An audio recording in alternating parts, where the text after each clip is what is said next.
Olá, essa é mais uma aula de escola dominical. Nós agradecemos a sua presença, seja bem-vindo, bem-vinda por participar conosco dessa terceira aula. Nós estamos trabalhando os grupos sociais no tempo de Jesus e a sua formação, como se deram os grupos religiosos, étnicos no tempo do Senhor Jesus. Antes de nós começarmos a aula, eu quero orar com você. Vamos orar? Senhor Deus, obrigado por esta oportunidade de estarmos estudando a Tua Palavra, aprendendo sobre os Teus ricos ensinamentos. Nos ajude, Senhor, a compreender mais e viver o Teu Evangelho. Cuide, ó Pai, das pessoas que estão sofrendo nessa hora. Atente o clamor, o grito de socorro dos Teus filhos e filhas. Nós pedimos tudo, ó Pai, não em nosso nome, mas nós clamamos em nome de Jesus Cristo que nós oramos. Amém, Senhor. Amém. Bom, então, como eu disse, né, essa é a terceira aula de uma série de 4. Nós temos essa e mais uma, onde faremos o fechamento. E hoje, domingo, dia 28 de março, nós vamos fazer a terceira aula do tema, né, que a igreja já está ciente, nós já começamos a trabalhar, os grupos sociais no tempo de Jesus e a sua formação. Então, a gente viu da influência helênica na primeira aula, né, os gregos, né, a cultura grega influenciando o tempo de Jesus. Em seguida nós vimos o poderio romano, o Império Romano também exercendo e criando naqueles grupos, né, que seguiam ao próprio Cristo algumas relações de poder. E hoje nós vamos falar um pouco sobre o contexto da sociedade judaica. O texto que eu estou usando base para início da nossa conversa, Evangelho segundo Marcos, capítulo 9, versículo 35. Marcos 9, 35 diz: E ele, assentando-se, chamou os 12 e lhes disse: Se alguém quer ser o primeiro, será o último e servo de todos. Amém por essa palavra, né? Tentando vencer a barreira cultural e a influência que ali exerciam nos discípulos. E hoje a gente vai falar sobre a sociedade judaica. Havia vários grupos na sociedade judaica no tempo de Jesus. Eu procurei aqui nessa nossa conversa separar em duas partes. Alguns grupos na verdade, que eram a favor do Império Romano e outros que eram contra, né? Gente que defendia a força do Império e outras que eram contrárias. É a partir dessa divisão, né, dos a favor e contra o Império que nós vamos expor a nossa conversa hoje.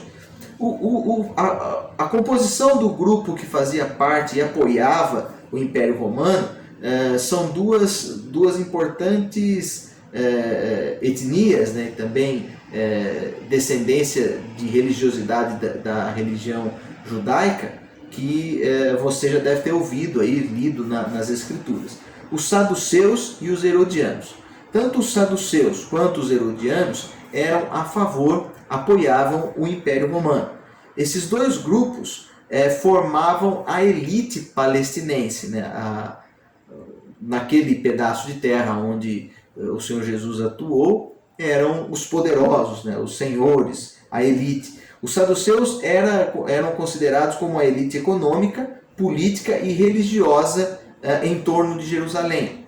Os herodianos faziam parte da elite rural e política na Galiléia. Então essa é a diferença. Então, os saduceus eram mais concentrados em Jerusalém, dominavam a economia, a política e a religião, e os herodianos faziam parte da elite rural e também política da Galiléia. Vamos aqui explorar a questão dos saduceus. Eu quero ler com você Evangelho segundo São Mateus, capítulo 21. Eu vou ler do versículo 9 ao versículo 15. Diz assim a palavra do Senhor em Mateus 21, de 9 a 15. E as multidões, tanto as que precediam como as que o seguiam, clamavam: Hosana ao filho de Davi, bendito o que vem em nome do Senhor, Hosana nas maiores alturas. E entrando ele em Jerusalém, toda a cidade se alvoroçou. E perguntavam: quem é este? E as multidões clamavam: Este é o profeta Jesus de Nazaré da Galiléia.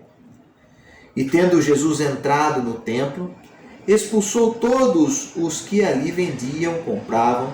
Também derribou as mesas dos cambistas e as cadeiras dos que vendiam as pombas.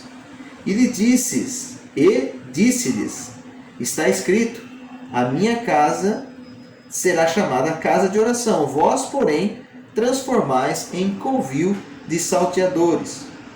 Vieram a ele no templo cegos e coxos, e ele os curou.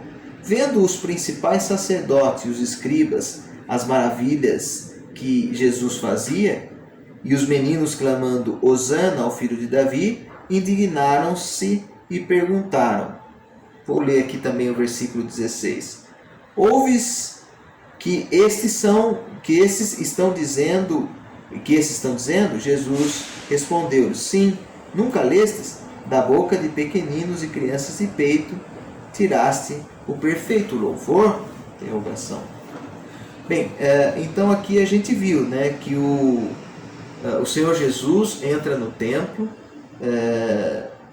com a entrada triunfal em Jerusalém. Ao entrar no templo, ele percebe ali que as pessoas fizeram do templo uma casa de negócios, estavam ali explorando. E aqui essa crítica aqui do Evangelho de Mateus é muito ligada aos saduceus, que também exploravam o templo para tirar as suas vantagens. A palavra saduceus ela vem da palavra Sadoc, eram os sacerdotes no templo, ou um sacerdote no templo de Davi e de Salomão. Você pode procurar isso aí lá, 2 Samuel, capítulo 8, 17 e 1 livro dos Reis, capítulo 1, versículos 8 até o 2º capítulo 35. Esse grupo, né, os saduceus, que vem da origem de Sadoc, sacerdote do templo de Davi, eles não aceitavam a tradição oral, a mensagem que era contada, né, verbalmente, de geração para geração. Eles eram apegados, ou eles estavam mais ligados à escrita. Portanto, o que para eles fazia sentido era a lei, o Pentateuco. E eles desprezavam as devoções populares. Por exemplo, o gênero apocalíptico, que é assim grande influência dos escritos do Novo Testamento, eles não consideravam, eles não aceitavam essa devoção que vinha do povo. E por esse motivo eles não acreditavam na ressurreição e na existência de anjos, de demônios e nem de juízo final. Depois leia lá Marcos capítulo 12, versículo 18.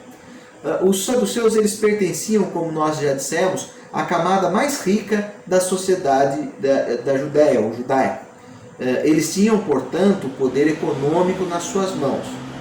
Eles controlavam toda a administração do templo e usavam o templo como meio de enriquecimento. Então está aqui, por isso que o Senhor Jesus entra no templo, como nós vimos, quebrando toda aquela estrutura, né, porque existiam muitas pessoas que se beneficiavam e se enriqueciam do templo. O templo para o saduceu tornou-se um verdadeiro banco de negócios. Está aí a crítica do texto bíblico. O interesse em defender o império, né, portanto os saduceus eles defendiam o império romano porque justamente eles queriam manter os seus benefícios e os seus cargos de poder dentro do templo. Né? Então eles não queriam problema com o Estado, né, ou com o Império, melhor, para não perderem ali os ganhos que eles tinham no templo. Os saduceus eles também controlavam o Sinédrio. O Sinédrio era uma espécie de Supremo Tribunal. E aí você se lembra do Sinédrio, que foram também os que condenaram o Senhor Jesus. O Sinédrio ele sempre funcionava ao lado do templo. Lá nesse Sinédrio eles decidiam, julgavam tudo o que envolvia a política, a religião e a cultura do povo naquele tempo. Pode perceber que um dos grandes embates do Senhor Jesus foi justamente com esse grupo dos saduceus. Bem, nós falamos que existiam dois grupos que apoiavam o Império Romano, ou que favoreciam o Império. Vimos os saduceus E agora nós vamos falar sobre os herodianos, que também apoiavam o império. Eu quero ler com você também Evangelho de Mateus, capítulo 2, versículos 1 a 19. Mateus 2, de 1 a 19, diz assim: Tendo o Senhor Jesus nascido em Belém da Judéia, em dias do rei Herodes, eis que vieram os magos do Oriente a Jerusalém e perguntavam: Onde está o recém-nascido, rei dos judeus?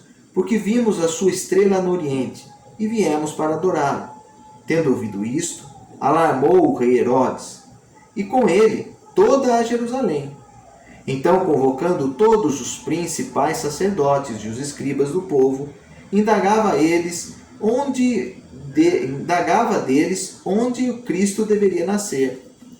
Em Belém da Judéia, responderam eles, porque assim está escrito por intermédio do profeta: E tu, Belém, terra de Judá, não és de modo algum menor entre as principais de Judá? Porque de ti sairá o guia que há de apacentar o meu povo, o povo de Israel. Com isto Herodes, tendo chamado secretamente os magos, inquiriu deles com precisão quanto ao tempo em que a estrela aparecera, e enviando-os a Belém, disse-lhes: Ide, informai-vos cuidadosamente a respeito do menino, e quando tiverdes encontrado, avisai-me, para que eu também ir adorá-lo. Depois de ouvirem o rei, partiram, e eis que a estrela que viram no oriente os precedia, até que chegando parou sobre onde estava o menino. E vendo eles a estrela, alegraram-se com um grande e intenso júbilo. Entretanto, na casa, viram o menino com Maria sua mãe. Prostrando-se, o adoraram, e abrindo seus tesouros, entregaram-lhe suas ofertas, ouro, incenso e mirra, sendo por divina advertência prevenidos em sonho para não voltarem à presença de Herodes. Regressaram por outro caminho à sua terra. Tendo eles partido, eis que apareceu um anjo do Senhor a José em sonho e disse: Dispõe-te, toma o menino e sua mãe e foge para o Egito, e permanece lá até que eu te avise, porque Herodes há de procurar o menino para o matar. Dispondo-se ele, tomou de noite o menino e sua mãe e partiu para o Egito. E lá ficou até a morte de Herodes, para que se cumprisse o que fora dito pelo Senhor por intermédio do profeta: Do Egito chamei o meu filho. Vendo-se iludido pelos magos, enfureceu Herodes grandemente e mandou matar todos os meninos de Belém, e de modo que os seus arredores, de 2 anos para baixo, conforme o tempo do qual, com precisão, se informara dos magos. Então se cumpriu o que fora dito, por intermédio do profeta Jeremias. Ouviu-se um clamor em Ramá, pranto, choro e grande lamento.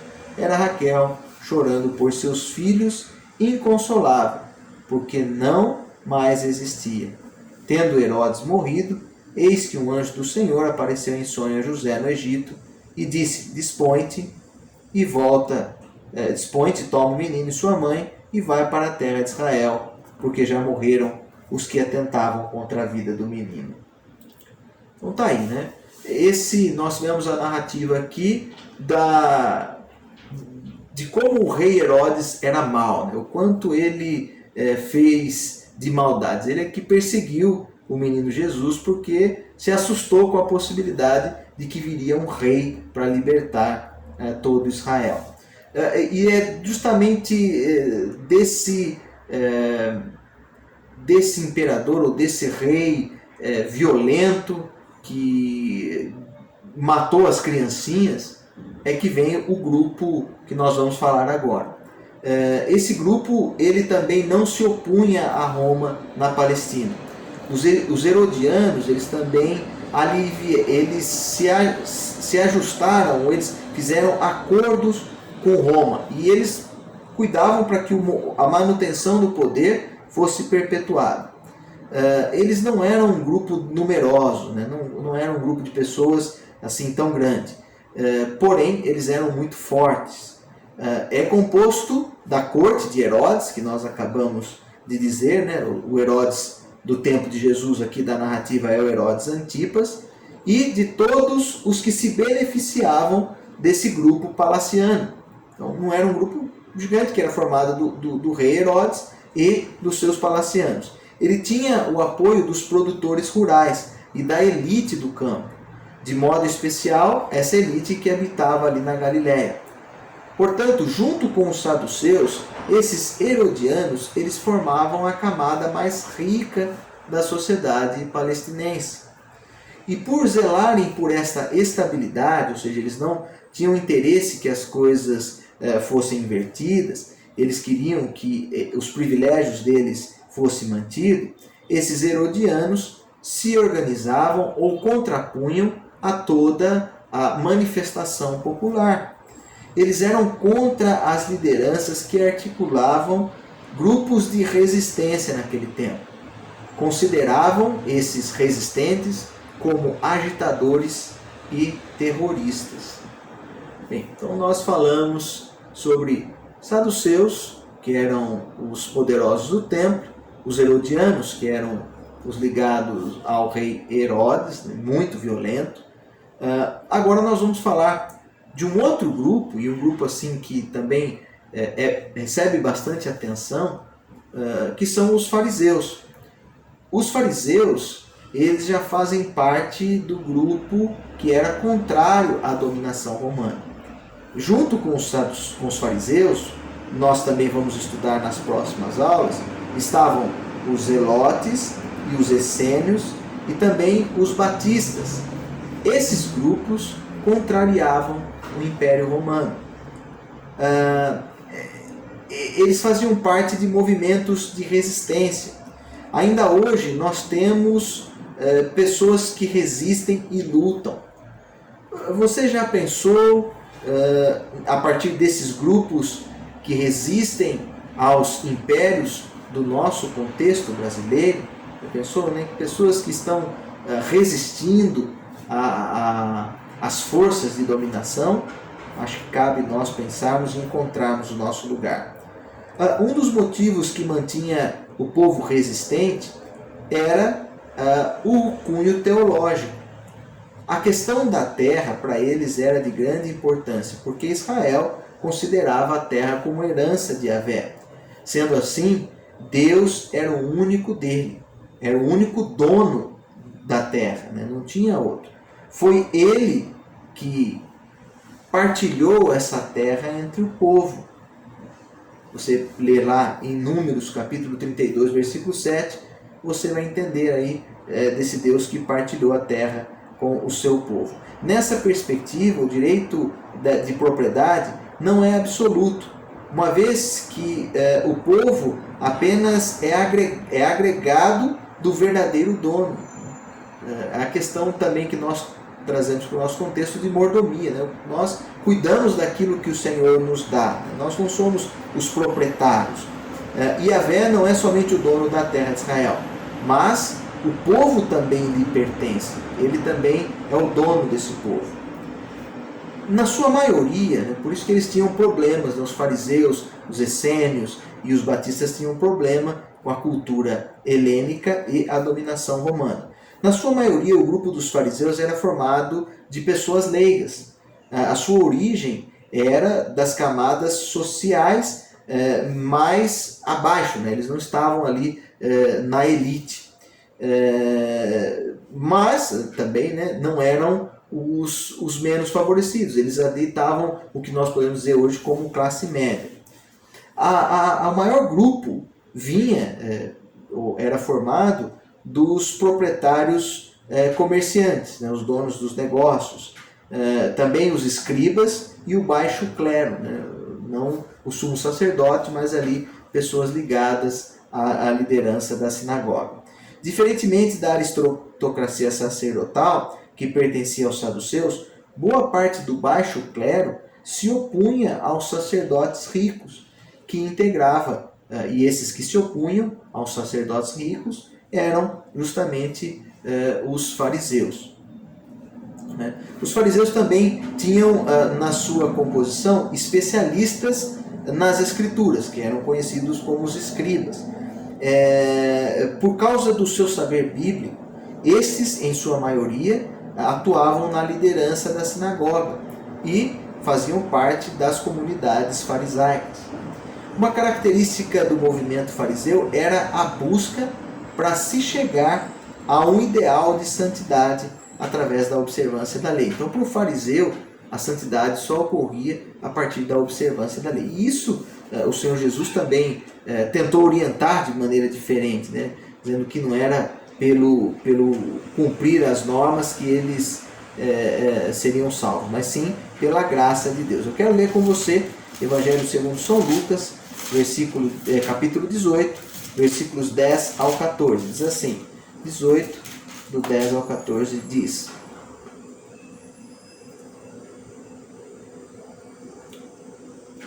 Dois homens subiram ao templo com o propósito de orar, um fariseu e o outro publicano. O fariseu, posto em pé, orava de si para si mesmo, desta forma: Ó Deus, graças te dou, porque não sou como os demais homens, roubadores, injustos e adúlteros, nem ainda como esse publicano. Jejuo 2 vezes por semana, dou o dízimo de tudo quanto ganho.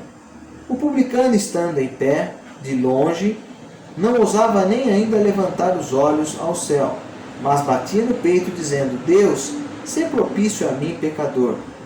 Digo-vos que este desceu